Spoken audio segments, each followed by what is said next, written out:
পাহাড়ি পথ, মেঘে ঢাকা আকাশ আর ধীরে ছুটে চলা এক ঐতিহ্যবাহী ট্রেন, এই তিনের মেলবন্ধনেই তৈরি হচ্ছে এক নতুন স্বপ্নের মঞ্চ। দার্জিলিংয়ের বুক চিরে চলা দার্জিলিং হিমালয়ান রেলওয়ে এবার শুধু ভ্রমণের বাহন নয়, হয়ে উঠতে চলেছে জীবনের সবচেয়ে গুরুত্বপূর্ণ মুহূর্ত, বিয়ের সাক্ষী। ভাবুন তো, চারপাশে সবুজ পাহাড়, দূরে মেঘের ভেলা, ঠিক সেই মুহূর্তে বেজে উঠছে শঙ্খধ্বনি, আর মন্ত্রোচ্চারণের মাঝেই গাঁটছড়া বাধা পড়ছে। কোনো স্থির মণ্ডপ নয়, বরং চলমান এক ট্রেন, যার প্রতিটি বাঁক যেন নতুন জীবনের প্রতীক। এই বিশেষ ব্যবস্থায় পুরো ট্রেন বা নির্দিষ্ট কোচ চার্টার করে সাজিয়ে তোলা যাবে নিজের মতো করে। ফুল, আলো, ঐতিহ্য কিংবা আধুনিকতার ছোঁয়া সব মিলিয়ে ট্রেনের ভেতরেই তৈরি হবে এক অনন্য বিয়ের আসর। ওপেন এয়ার ভেস্টিবিউল কোচ থেকে পাহাড়ের সৌন্দর্য উপভোগ করতেই সম্পন্ন হতে পারে বিয়ের সমস্ত আচার অনুষ্ঠান। সবচেয়ে বড় আকর্ষণ, এই বিয়ে হবে চলমান প্রকৃতির মাঝে।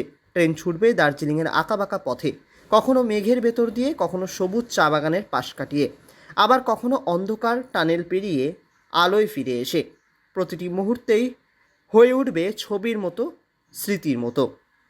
Darjeeling Himalayan railway director Rishabh Chowdhury জানান, শুধু বিয়ে নয়, এই উদ্যোগে জন্মদিন, ব্যক্তিগত অনুষ্ঠান কিংবা ছোটোখাটো উদযাপনও করা যাবে একইভাবে। ট্রেনের প্যান্ট্রি থেকে খাবারের ব্যবস্থাও থাকবে, ফলে পুরো অনুষ্ঠানটাই হয়ে উঠবে একেবারে সম্পূর্ণ ও ঝামেলামুক্ত। আগামী এপ্রিল মাসের শেষ দিক থেকেই শুরু হয়ে যাবে এই পরিষেবা। মূলত দার্জিলিং হিমালয়ান রেলওয়ের ওয়েবসাইট থেকেই বুক করা যাবে এই বিশেষ টয় ট্রেন। बिल्कुल, अभी रिसेंटली जो लास्ट स्टेक होल्डर मीटिंग हुई थी हमारी, उसमें टूर ऑपरेटर्स की तरफ से ये रिक्वेस्ट किया गया कि बहुत सारे जो हमारे लोग हैं वो अपने यादगार लम्हों को, मुख्य लम्हों को और भी ज़्यादा यादगार बनाना चाहते हैं, और उन्होंने कहा है कि दार्जिलिंग हिमालयन रेलवे से अच्छा और यादगार बनाने के लिए क्या पल हो सकता है।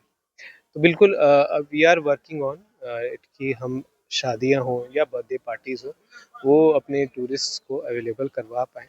इसके लिए हमारे पास फ्लैट वैगन है, यानी ओपन एयर वैगन है, और कुछ क्लोज्ड डोर कोचेस भी हैं जहाँ पे ये चीज़ें अवेलेबल की जाएगी।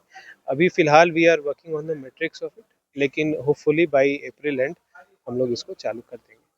পাশাপাশি নিউ জলপাইগুড়ি থেকে তিনধারিয়া পর্যন্ত হেরিটেজ পরিষেবা এবং দার্জিলিং থেকে ঘুম পর্যন্ত নতুন জয়রাইড চালুর পরিকল্পনা এই অভিজ্ঞতাকে আরও সমৃদ্ধ করবে।